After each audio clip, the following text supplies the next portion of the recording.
I've got Deborah Wilson here, who's the country manager at Lyra, at the water cooler, and you're actually one of the main sponsors here at the water cooler this week, which is amazing to have you involved in the podcast. Thank you. And yeah, we're going to talk about, you guys are speaking, I think, are you, this time, and you're introducing a kind of a case study that you've been doing with a client, which I think is a really interesting idea from what I've been talking to you guys beforehand about. So it'd be great for our listeners to kind of understand a bit about that. So yeah, just tell us a bit about, well, first of all, maybe just tell us about your role and what you do at Lyra, and then yeah, let's talk about what you're talking about at the event. No problems. I'm the country manager for the UK and Ireland. So we're a global-based EAP. So we provide mental health solutions to large corporate companies all across the globe. Specifically for myself, we support UK and Ireland populations, and we have local clients as well who only have a UK or Ireland population. So from my perspective, I oversee the full operation within both countries. And I joined Lyra roughly kind of 3.5 years ago to set the UK and Ireland operation up from scratch. So it was really refreshing to start from scratch, because we were able to set out the stall of what we wanted to do, how we wanted to be different in the marketplace, our protocols, our team. There was no legacy or history that we had to necessarily rare opportunity. Yeah, take on. Where did you come from? So I guess that was quite different. Where did you come from? I worked at AXA previously. Okay. So a big machine. Yes, a big machine with a lot of red tape, a lot of history and legacy, and I think coming into Lyra, it was really refreshing, because for us we had the security of that global company and the history, but we also had that freedom and that sort of startup mentality of being able to do things differently and push the boat out and try and make our stamp of being different within the marketplace. And did they let you kind of experiment and fail fast and all that kind of stuff? Yes, absolutely. Well? And the goalposts change all the time, and we get to push our service forwards. For example, we recently launched to children and young people for our service, so we're supporting 12 plus at the moment, and we're looking to see if we can expand that even further. So it's really just pushing the boundaries of what a traditional EAP is, and how we can really revolutionise that and really meet the needs of what's required for now employees, but also future employees as well. It does seem to, I was chatting to someone from the EAP Association yesterday, and it does seem like it is evolving. I think it's probably taken quite a long time for the evolution to get going, but perhaps in those 3 years since you started, it has moved quite a bit. How would you kind of characterise how it's evolving now? I think it's actually looking at the needs of the employee now, and the needs of an employee has changed significantly. You know, I think a lot of people, Gen Z and up, you know, they're starting to look at their employer to say, I'm a person, support me. Yeah, because then expectations changing. Yeah. Absolutely, because then I can bring the best version of myself to work, and I think we're looking to our employer to help us with some of that. And then you throw in with regards to the NHS being, you know, underfunded and long wait times, so there's no quick and easy solution. So now employers are having to step up to the mark and say, okay, how do I help you here? Because if I don't help you, chances are you're just going to get worse and worse, and then we're going to have a bigger problem on our hands. Yes, it sounds to me like, you know, the mantra in all of these kind of all support services that come into organisations, whether it's, you know, health or EAP or even insurance, personalisation has been the mantra for ages. Yeah. But it's one of those ones that's just an easy thing to say, I think sometimes, and you know, what do you mean? Sometimes when you dig into personalisation, it's not really about the personality of the person or the real needs. They're a kind of like a marketing persona, and that's the way, you know, you want them. How have you? I mean, it sounds like you guys are pretty determined to in this with changing expectations to actually personalise. How are you approaching that? You must have had a good sit down and think about how do we actually do this? Yeah, it's how we practice what we preach, isn't it? And I think coming back to the point of, we were able to start the service up from scratch. We were able to do exactly that. We were able to sit down and think, okay, we've experienced this. We want to take the good bits of this, learn from the bad bits of that, and then almost start afresh. So for us, it really starts with having that clinically driven service. So everyone who comes into our service, we're doing a therapeutic assessment with them. Okay. It's not tick box exercise. It's not a non-clinician doing it. It's sitting down and getting to understand you. So your history, what you're bringing, what's your current issues, what's your past medical history. Like proper onboarding. Absolutely, yeah. And really getting under the skin of what you need, what you want, and what your goals are for coming to us for support. And then from there, able to take that information and kind of formulate, okay, how do we then look for a piece of work to do with you that you're really going to feel that benefit? We're going to make an impactful difference to you. And how do we match that care with somebody? You know, one of our therapists, for example, how do we match you with somebody who you're going to get that therapeutic bond with? So making the assumption that there is something they want to do rather than there's something wrong or, you know, waiting till there is something wrong. Exactly. Yeah. And it's not looking, some EAPs, I guess, they have a big exclusion criteria. So it's seeing you as an individual. So even if you come to me with a diagnosis of PTSD or bipolar, I'm not looking at your diagnosis, I'm looking at you. And yes, you might have that label, you might have that medication, you might have that diagnosis, but how do we support you? And what are you bringing to me today that I can actually make a difference with? So moving that sort of away from that paradigm of private health insurance where, you know, it's a pre-existing condition essentially. Exactly. It's seeing past that, and it's also making sure that where we are putting you out for therapy, we're not just throwing you to somebody who's got availability. We're matching your care with somebody who can really make a difference for you. So if you have trauma symptoms, we're matching you with somebody who can deal with trauma.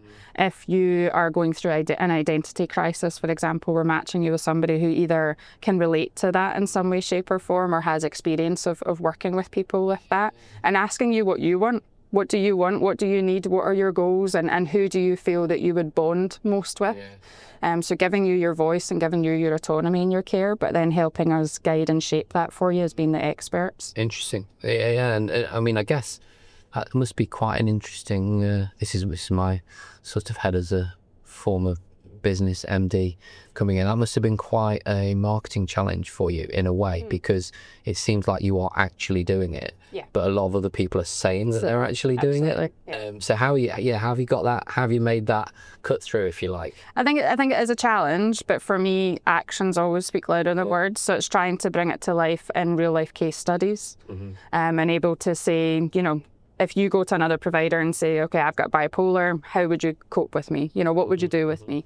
But we'll actually go out and say, and we'll give these kind of not role plays, but like examples of where we've really made a difference, and just showing what we do and how we do it differently, showing feedback, showing our clinical outcome measures, showing our customer satisfaction, and really just proving we are what we say we are. And we've got that consistency, we've got that trust.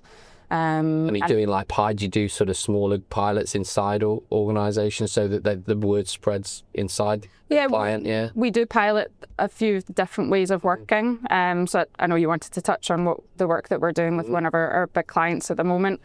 So that has been a pilot for us. The client came to us with a problem, which is a very complex workforce, type A personality, lots of neurodiversity, lots of complex mental health needs, high financial services, and they're under a lot of pressure, working long hours, and what happens with, or what they've seen happen with their employee base is they don't help seek, they're not proactive, because they see that almost as a sign of weakness. And they're worried about that stigma, absolutely. So we sat down with the client and we wanted to understand the culture, we wanted to understand their goals, and they have a massive suite of services that they can offer to their employees, but not a lot of them are utilised. Or somebody was going to their GP for their mental health and the GP didn't really know where to send them, so they'd send them for CBT because they've heard that that's really good. But is it actually what that individual needs? And should they be seeing psychiatry? Should they be seeing a counsellor? So rather than having a catch-all, what we wanted to do was almost kind of funnel that for them, so that anyone who had a mental health problem could come to us. So we would have an on-site presence as well as the remote-based presence. So there's a lot of choice there for the employee as to how they want to engage with us. So that's pretty unusual, the on-site thing. Was that a no-brainer for them to do that, or was that a hard bad to win. They were keen for the idea. So they have other on-site services. So they have an on-site GP, and they have an on-site presence from their private medical insurance. So the facilities were there, and the appetite is there for their employees are used to that type of engagement. But we didn't want it to just be on-site. We also wanted that remote-based service, because some people won't feel comfortable talking like this. I know I was nervous coming in speaking to you, but some people won't want to be in that confined space. They might want to be at home to make that phone call. You know, they might want to just be in their own space for that. So I think it's important to have that choice. But for us, it was about, if I have a mental health problem, I go to my EAP, I go to Lyra, and then they're going to help me get to the right place at the right time. So we're going to understand the suite of services. We've got relationships with all of the different vendors and providers, and we're able to refer you actively into them. But moreover, we're also going to hold your hand through that journey. So it's not a case of you come to me and I know you need to see a psychiatrist. I'm going to say, okay, you need to see a psychiatrist. I can help you get an appointment tomorrow through your private medical insurance. Let's get your authorization code. And then I'm going to check up with you 2 days after just to see how you got on, and then what else we need to do to support you. Because quite often people will just fall off. They'll maybe not follow through that appointment, they'll not make the phone call to their private medical insurance, or they'll go to it but then they're a bit scared to take that next step, or they're actually just left and don't know where to turn. Or back into the work cycle. Absolutely. And things have moved on sort of thing, and then they're back where they started. Yeah, so for us, we really built the service around that, but we also, because of the complexity, we've built a multidisciplinary approach to it. So it is counsellor-led, so a traditional sort of model in that sense, but we have a counselling psychologist who's our clinical lead, so she's consulting on all of the cases, and then we also have a psychiatrist who's supporting us in consulting in cases. So it means where we have those more complex cases, we're able to talk in a multidisciplinary fashion and understand the suite of services that we can dial into for the employees, and then able to support them through that journey, and pull in on the different types of clinicians as we need to. And so the sort of the problem that that this was addressing from the employer perspective was lots of services available, lots of spend, but not uptake. Yeah. Still the same health outcomes, negative health outcomes happening, which can lead to obviously lots of bad negative outcomes in terms of absence or Absolutely. illness, whatever. And which do you, are you? I don't know what stage you're at with it. Like, how long have you been running it? And are you at a point where you're seeing what it is about this service that is having an impact on those outcomes that you wanted to change? Like, is it the choice aspect? Is it the end-to-end piece? Is it the person who's taking them through the pathway, as opposed to expecting them to do it? What's making the difference? To be honest, I think it's all of it.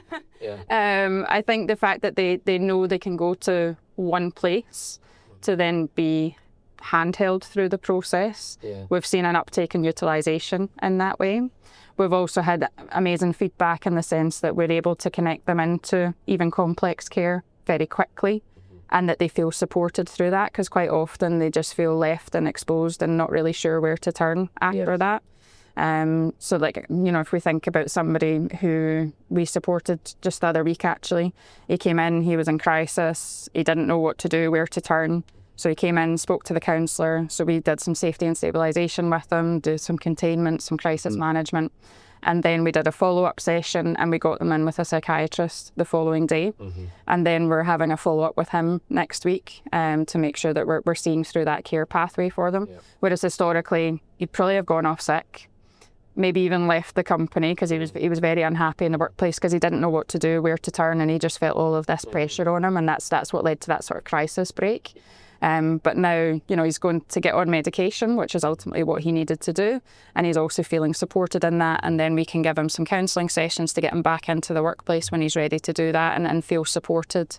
And ultimately, that's a great reflection on our service, but it's also a great reflection on that employer because they have that support in place. And it's one thing I'm thinking that's great. You've kept the guy there, haven't you? And it's these kind of interventions that are, it's an example of how economic inactivity can be combated, if you like. I'm interested in, but how culturally that fits with a classic financial services culture, because a lot of you've created a really safe space where that person can come forward and have those conversations, and perhaps traditionally that wouldn't be thought of as something which was permissible in those cultures, and yet I'm just wondering, like, having put all that stuff in place, and that someone in that organisation must believe that it's okay to come forward. Yep. And yet, perhaps is there still a background culture where some of the employees don't think it's okay to come forward? I think is it translating through the offer to a cultural understanding that it's okay? Yeah, I think you're always going to have a bit of hesitancy, especially when it's in the workplace and it's a workplace benefit, and there's that vulnerability with it. I think for us, we're lucky that the client is very open with the fact that it's a confidential service, and they will reiterate that, and their comms structure that they do with their employees is very robust. I think that definitely helps. But I also think the more, again, coming back to that actions speak louder than words, I think the more that we see through this new service, the more that people are maybe talking and realising, that's when it starts to build that trust, isn't it? Yeah. And I think that's historically been an issue with EAPs, that when people hear, no, you're too complex, I can't support you, then that starts to share, and well, actually there's into the NHS. Yeah, and there's no point in phoning, because actually they don't help you. Yeah. Whereas what we are trying to say is we are helping you, and it's 99% of the time, yes. So, there's some cases that it might not be, but if we can't help you, we're then helping you get to the right place. And I think that's the key difference, because then they're not just being thrown out, they're being supported through that next step of their journey, and they know that they've got someone there really advocating for them and advocating for their care. And I think there's some safety and some trust in that. Yeah. And I think that's what we're trying to keep building on and from. Fair. I'm enjoying the kind of human-centric nature of this, the vibe around this, because there's so much stuff here around. I was chatting to someone yesterday about it, in terms of whenever the word AI comes up, and on any of the panels or anything like that, everyone who's in a professional role, whether it be HR or health and wellbeing, they go, oh, yes, but it must be done AI is great, but it must be done in a human-centric way. And it's like, what do you actually mean by that? But I've spoken to a couple of practitioners since then. I was talking to Shriti Pratani just before this about some of the initiatives they've got going on in the NHS, really kind of like affordable occupational health interventions. There's still about storytelling and about sharing experience. They were really human. They might make some of it happen with AI, but they started with what is the human story, what is the human experience. And it feels to me like you've kind of, I'm sure you do use AI in and around all this, but it sounds like you started with what's required. It's a human service, if you like. Absolutely, and I guess it relates back to also counselling principles and practice. We talk about person-centred therapy, and we kind of liken our service, it's a person-centred service. Yes. So it's based around those principles of who you are, what you need, what you want, and how do we help you with that, and making sure that you feel supported through that, and that you are our goal to make sure that you can be the best version of yourself, and how do we get you there? Mm-hmm. And it's so, I'm interested also in, like, this is I guess a new service for you guys, and you're proving it in financial services. How do you think it generalizes out? Is it different for if it was construction or somewhere else? How would it need to change a lot, or is it kind of transferable in that sense? I think there's basic principles that are transferable, but I think every company and equally every industry has their own nuances and their own cultural differences that that the employees are going to naturally be different. And there might be some crossover, thinking about high pressured environments, thinking about type A personalities, thinking about long working hours, but it's really getting under the skin of what makes a financial services specific client employee different from a construction employee. And it's more so than that, it's also thinking about the employer. What are they putting in place to support, and how do we join that up and be that sort of conduit between both? And how do we get the best out of both? Yeah, so I guess like an example of that would be a sector where a construction might be one where PMI, for example, is not standard. Yeah. You know, I think financial services is quite standard, isn't it? So, how, you know, can it still work without that funding underpinning? Is there other elements that are more traditionally EAP? Yeah. And I think there is elements, and I think that's the important piece. Is being able to take a little bit of this or a little bit of that, and then we kind of curate that around what you're trying to achieve, equally what your budget is, what your culture is, and how do we make the most of what we can give you. I think obviously in the financial services, as you say, you know, you're going to have private medical insurance. They might have access to a private GP. They're going to have occupational health. They usually have a suite of services, and that's not just financial services. It's a lot of big, large corporates. But there's also challenges with that, hence why we've built the service for that client, specifically the way that we have, because the employees just felt kind of it's almost too much. It's almost oversaturated, and it's too much choice, and it's very overwhelming. So that's a different problem than necessarily, I don't have PMI, I'm too complex, I don't know where to go. There's still solutions that we can do with that, like bridging care. So we might use your sessions to bridge you into the NHS. So we'll help you with a referral letter into your GP. You know that you need to go and see a psychiatrist. You have your first appointment in 3 or 4 months' time. So we have a number of sessions we can do some safety and stabilisation with you to keep your current function or slightly improve your current function and really help you with those coping mechanisms until you can get to where you need to go. So there's different ways of being able to utilise what we can do for you, but ultimately getting you to the right place at the right time with the right care in a supported fashion, and that's the underlying principle. Do you know, that makes total sense. I'm really thinking here about so I've been involved in these conversations this week with like Charlie Mayfield about the Keep Britain Working stuff, and like, you know, so much of that is like what's the employer's responsibility, what's the employee's responsibility, but also, you know, the governmental piece. And, you know, obviously part of that is also about providers, insurers, EAP firms, and it just really makes you think that, you know, an EAP that is not getting uptake and does not have this kind of you know, people wanting to lean into it, if you like, and the personalised approach. If you've got a sector of EAPs doing that can hardly play a role in that bigger mission.